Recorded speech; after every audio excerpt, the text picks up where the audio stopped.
Hello and welcome from the Office of Research. Today is Friday, April 30th, 2021, and thank you for joining us for this session of Research Matters Live. This is the third in a five-part series. Got mixed up. Today we're going to talk about InfoReady, a new system for UGA limited submissions. My name is Mike Terrazas, and I'm the Director of Research Communications here at UGA. We look forward to providing you some useful information and answering your questions as best we can. Before we get started, just a couple housekeeping points. We'll wait until the end of the presentation to answer your questions, and you can ask them through the chat, through the Q&A, or through the raise hand function, whichever you like. All of those are located along the bottom of your Zoom window. If you raise your hand, we'll assume you want to ask your question by voice, and we'll call on you by name and enable your microphone while you ask your question. We'd love to hear any feedback you have about today's session, including suggestions for future topics. The Research Matters Live page on the Office of Research website has a suggestion form that you can access through a big red button at the top of the page, and we encourage you to make use of it. You'll see the URL for that page pop up in your chat window in just a bit.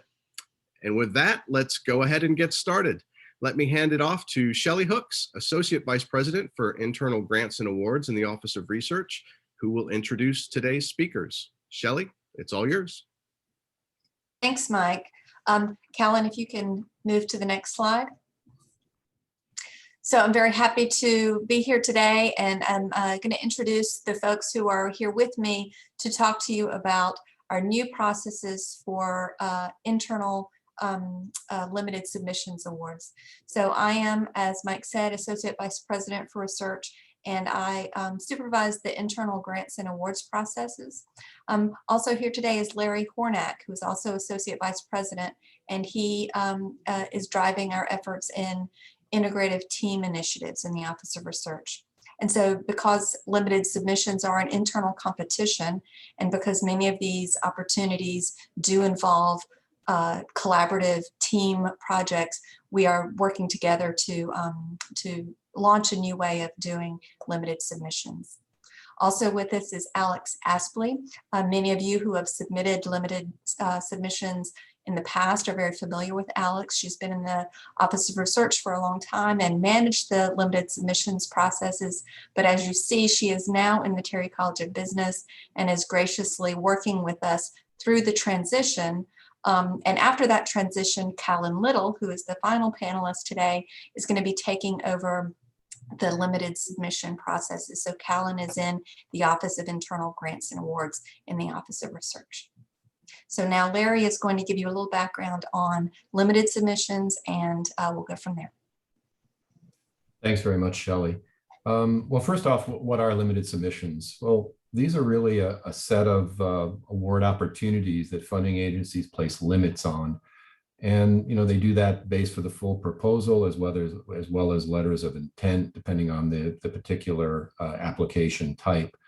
And so what it does, it requires each institution to really select those limited numbers for then moving on towards submission to the actual agencies. And typical characteristics of these is and the reason why, again, they're very important to UGA and to any institution is that, they're typically high profile and prestigious programs. A lot of times, as Shelley mentioned, they involve large team efforts that span disciplines. Many times they really require multi-university efforts given the type of solicitations they are. And those usually are high impact, high complexity. So they involve not only research many times, but a whole variety of activities, workforce translation, diversity, equity, inclusion activities. So typically they're very integrative.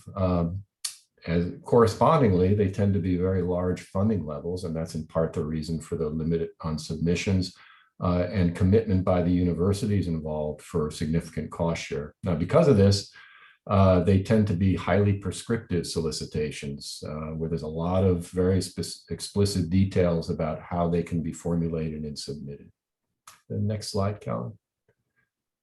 So now we have a specific process now that, again, Shelley had mentioned that Alex had been in charge of for a number of years. So Alex, could you tell us about what we have been doing for limited submissions? Yes, of course. So the previous process was very time and labor intensive, meaning one person, me, was dedicated full time to making this process work. I would go out and scour the internet for online resources to find new opportunities. I would manually post those opportunities to our website, as well as the limited submissions calendar, and all correspondence, whether submitting applications, doing the review, selecting and notifying applicants, was done via email. So in early 2021, we created a working group to kind of address limited submissions and see how we could improve the process. Simplifying the process with InfoReady means we're freeing up someone's time where they can dedicate themselves to helping selected faculty work on their final proposal. So some of these improvements Larry's going to go over and kind of explain our reasoning for them. Yeah, and thanks, Alex. And so really those improvements are twofold. And the first is we really have taken, especially training center and equipment grants, and looked at those to really say how much time is needed to really provide a quality submission, and really requires significantly more than what we would typically provide, which would be the 3 months. So what we've started, matter of fact, David Lee announced this just a little over, I think about 2 months ago, was now we're really starting to look at early internal limited submission selection for these 3 types of proposals. And what that does is that really allows enhanced support for development. So working very early with Office for Proposal Enhancement, working with my efforts with external reviews, and working collectively to really try to make sure with the faculty team that they have the best submission that is possible. The other aspect, as Alex mentioned, is really the InfoReady, really to look at this process, which has been highly manual, and really kind of bringing that up to date and how we're dealing with that. So next slide, Kellen. So what is InfoReady? Well, it's the subject of the rest of the presentation here. And it really is, it's a web-based management system for internal competitions. And it's used by many of our peers and aspirational institutions. You see some of them down in the bottom. It's basically 160 internationally that use the system. And many of those institutions you may already collaborate with, or I'm sure you recognize. And really what it does is it streamlines that limited submission process that Alex was talking about, and it handles both that listing of the opportunities, the review process, the submission for faculty, the approval process for review of those applications. Again, all fully web-based, so it could be done from anywhere as well. The other thing that we look forward to ultimately is this could also host other internal proposal processes. And these other institutions, if you actually take a look and you Google around, you'll see that they all have pages that deal with a lot of different processes that they're using this system for. The key thing really that we also want to talk about today is it really integrates very easily with existing processes. So what we'd like to do now is tell you a little bit about what is going to change and what's not going to change, and with that integration of InfoReady. Alex? All right, so as Larry said, the overall process for limited submissions won't change. New opportunities will still be announced weekly in the large grant and limited submission emails. The typical internal application requirements will stay the same, but now you'll enter them into a form instead of creating a PDF. The internal competition selection criteria will remain the same. Reviewers will be given the same list of criteria. SPA and OPE will continue to be available to the selected applicants as a great resource. And I also want to note that you'll still receive email notifications about the process. So when you submit your application, you'll receive an email confirmation. When the review started, we'll let you know and we'll notify you via email. All right, so what is changing? Although much of the process remains the same, the following changes will be in effect Monday. So starting Monday, limited submission opportunities and competitions will no longer be posted on the Research Matters website or the existing limited submissions calendar. The new competitions will be posted on our new InfoReady website. In the interim, both the old Research Matters website and the limited submissions calendar will redirect you to InfoReady. So don't worry, if you have those links bookmarked, they'll take you to the right place. And starting Monday, faculty will be required to apply to internal competitions through InfoReady instead of sending emails to the LimSub account. In InfoReady, there are also benefits for faculty. You'll be able to save your applications as a draft to finish later. You'll be able to collaborate with people on applications. You'll be able to have a history of all your previously submitted applications. So if you'd like to look at them again later, you can. Along with this, we have begun providing reviewer feedback to faculty, whether selected or not, to improve your proposal going forward. And lastly, one big change is we will be collecting data from selected applicants through progress reports. And this will help us ensure that we give UGA the best chance going forward in competitions. So I'm going to go ahead and hand it off to Callan to demonstrate InfoReady. So I'm going to stop sharing really quickly. And okay, so I'm going to just really quickly show you the previous pages that you're likely familiar with. So these are the Research Matters page that Alex mentioned and the calendar. Both of these will, like she said, automatically redirect to InfoReady.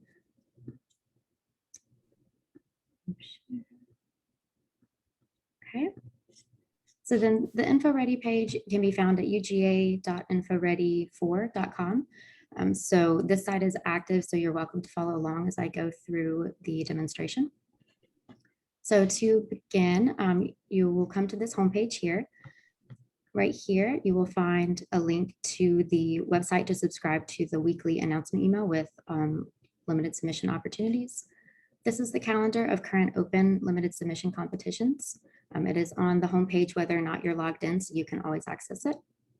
And you can click and go into the individual competitions as well. Most of these are done off of a template, so it will look the same.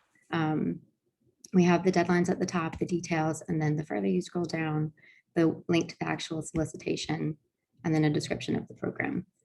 So another important thing to note on this homepage, you will have supporting information and announcements, this column to the right, the contact information, the email address, and phone number. If you have any questions or need any sort of support, you're welcome to reach out.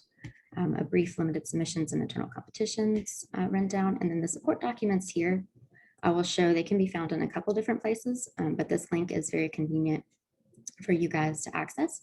The applicant guide is very helpful. It has a step-by-step process of everything I'm going to show you today. And then this reviewer guide is something that will likely come later for some of you. We won't go too deep into that today. But to get started, as you can see, this login link right here will lead you to this page. We have integrated the single sign-on, so you will all be considered internal users and will not have to actually register like this down here says. So basically all you have to do is log in, and I'm going to use a departmental ID to demonstrate this, but you guys will all use your credentials.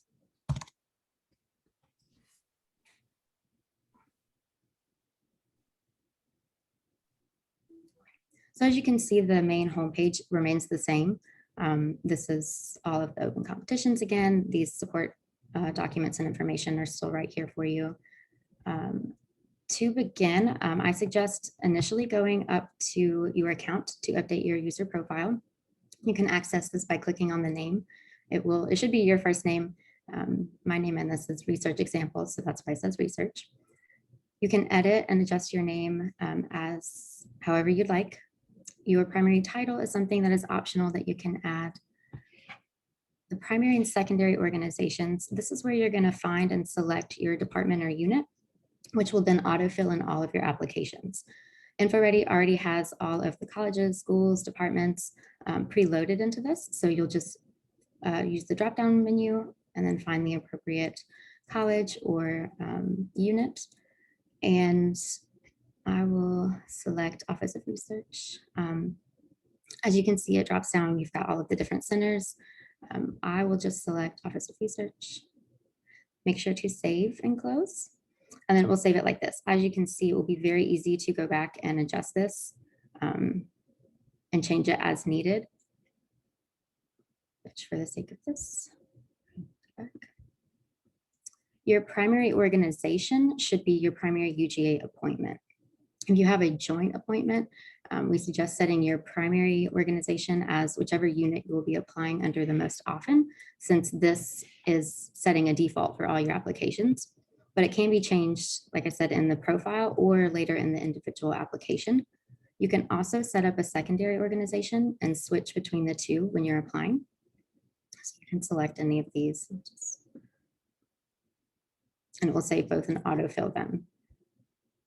Degree and phone number are also things you can add if you'd like. The email address is automatic and linked to the SSO system. Your role is automatically assigned. You will see applicant, potentially reviewer if you are asked to review for a competition.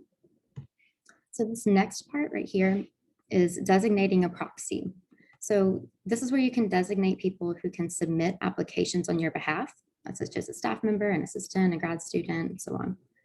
It's very simple. You can just select add proxy. Since everyone is sort of preloaded into the system, all you have to do is type in their email address and it will find them to you. You can add multiple ones and just separate with a comma and then add. And then this person will get an email notifying them that they have been added as a proxy for your account. Whether or not they have an account set up yet, they will still have that link and be able to access it.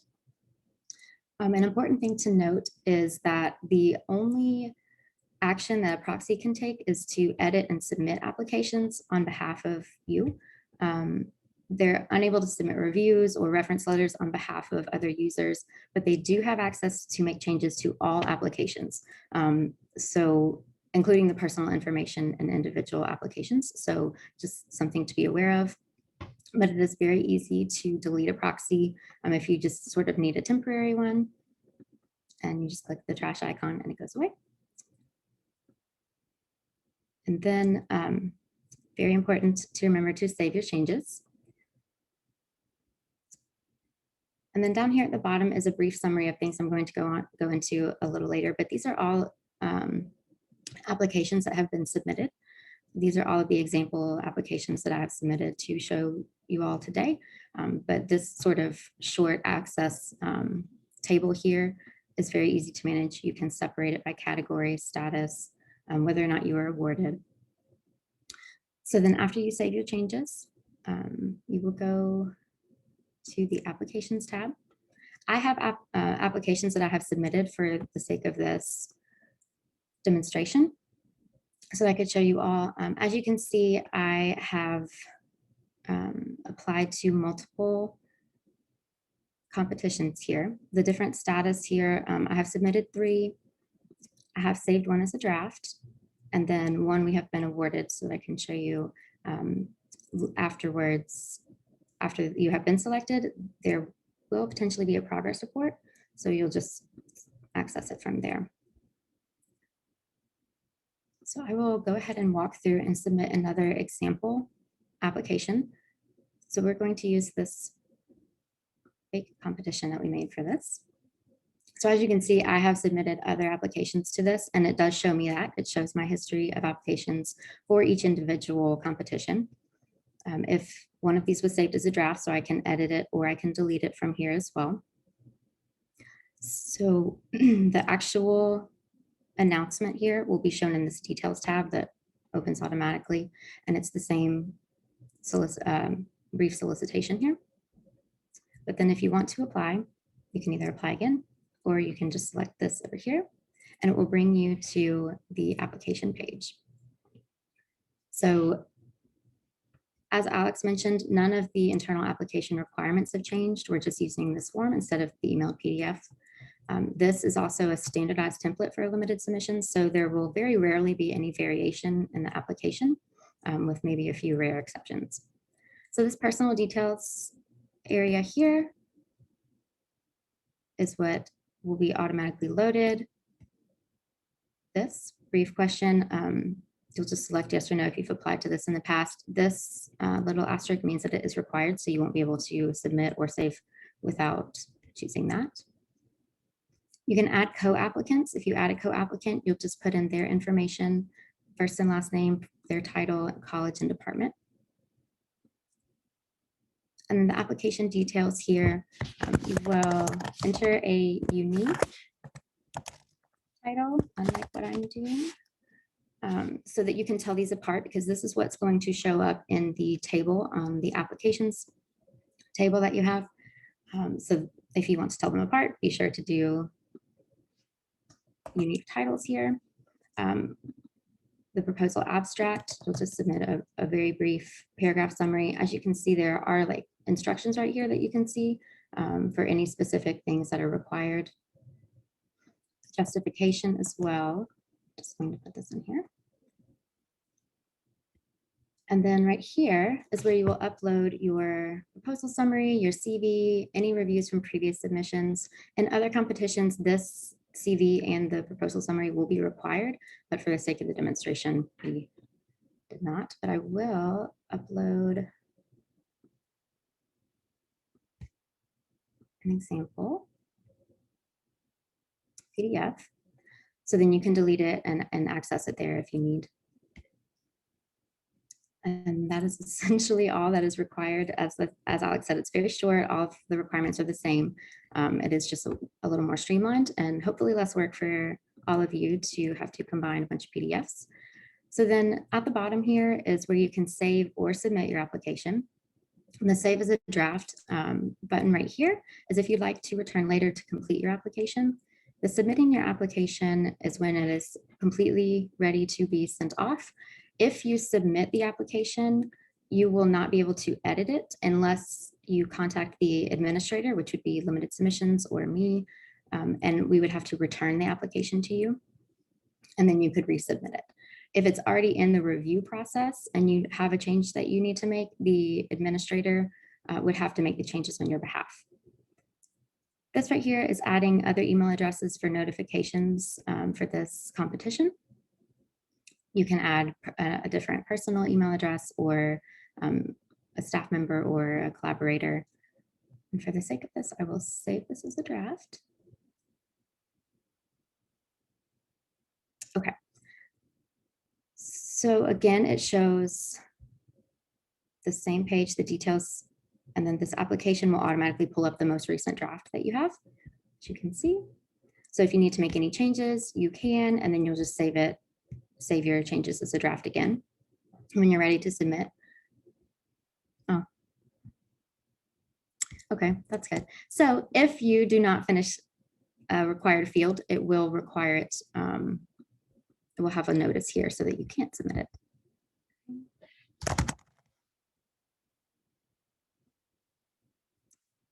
Okay, so this is where it will automatically load your chosen organizations. Now I will submit. Okay, so you will also get an email once this has been submitted, just notifying you, but then you can go back to your applications tab here and it will show the newest draft that you have submitted. So from here, as you can see, this is the previous draft that I saved. You can delete it from here. You can access it as well from this page, and you can delete it from this as well. Okay. So then this third tab right here is just the calendar page. It's essentially another format of the homepage calendar. If you hover over the competition, it does pop up and show you the internal submission deadline, whatever deadlines have been set. Sort of a quick access tool for those of you who like the calendar view. I believe this is a little more simple and easy to manage. But again, you can edit how this is viewed as well. The calendar view, you can't really edit much. So then the last and possibly most important thing is the help section. So if you hover over this in the top right hand corner, the help and support, it will have this drop down menu. And this is where you can access all of the guides that they have. They have written several articles. They have a few video walkthroughs on how to do any particular task. So I will click on applicant. Okay. And so from this page, you can submit a support ticket to InfoReady.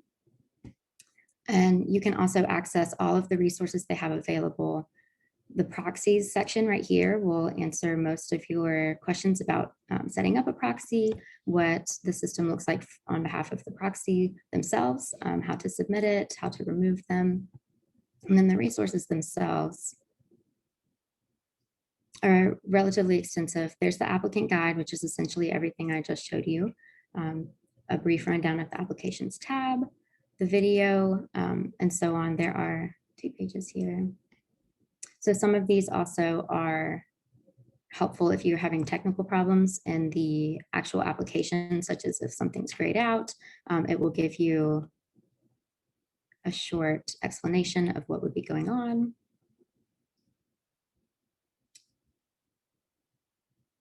But then as you saw on this help thing, if you are a reviewer, you can also access all of the review support documents and resources that they have here, which is a very helpful and very quick access sort of thing. You can only access this once you're logged in. You can't access from the homepage if you are not logged in. So don't panic if you can't find it, just log in first. So that is essentially it. It is a very streamlined, very quick process. It may seem a little overwhelming at first, but once you get going, it is very, very quick. And if you have any questions in the meantime, you're welcome to reach out to the limited submissions email or search through this resource guide here. So I will stop sharing and I believe I will open.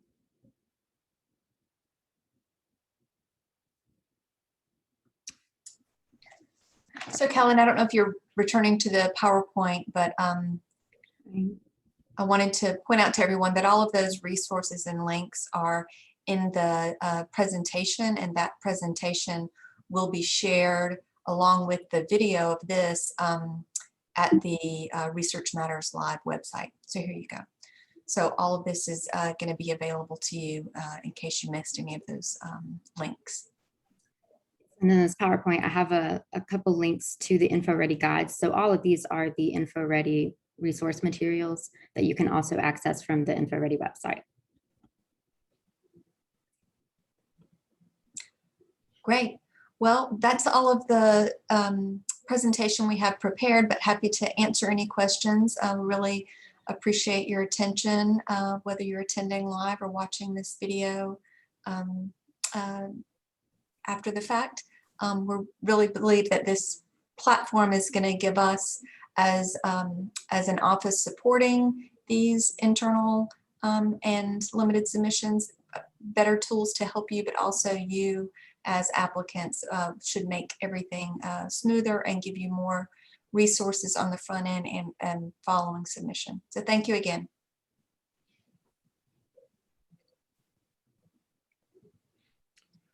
Thanks, Shelley. While we're waiting for some questions to come in, I have one question. What if someone wants to use a proxy to handle all this for them? How does that work? So I will share my screen again. Let's see.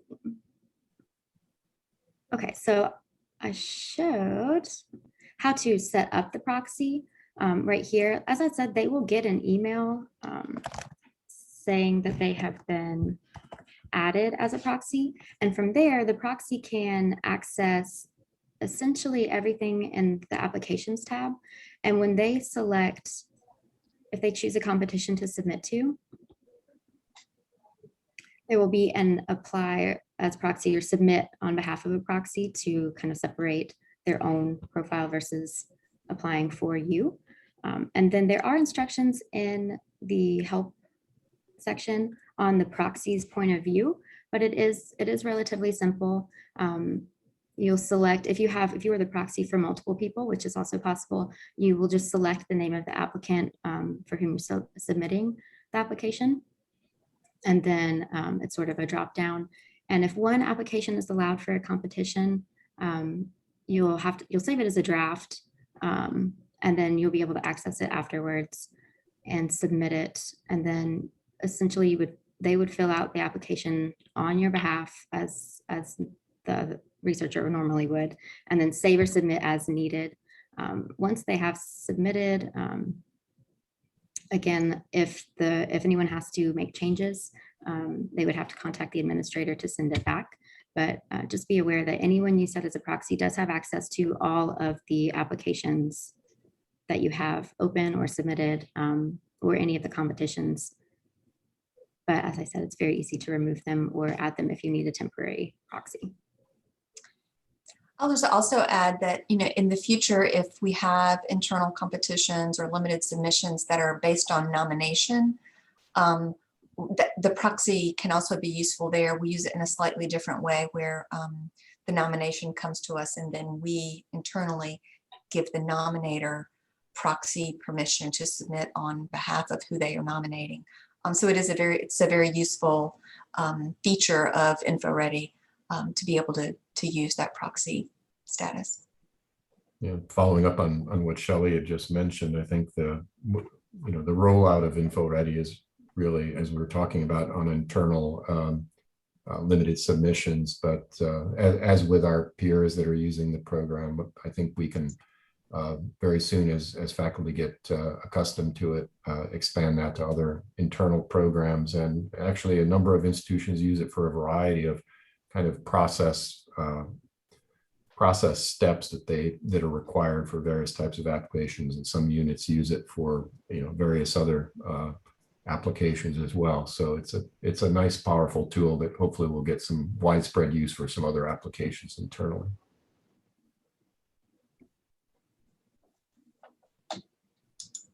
Great, thanks, y'all. Do we have any other questions before we let our speakers go today?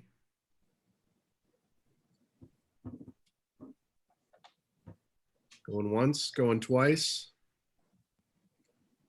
All right, well, thank you again to everyone for joining us. We hope you found this session about InfoReady informative and engaging. And again, as Shelley and the other speakers were saying, if you need to refer back to it, the video recording and the slides from today will be posted to the Research Matters website within the next few days.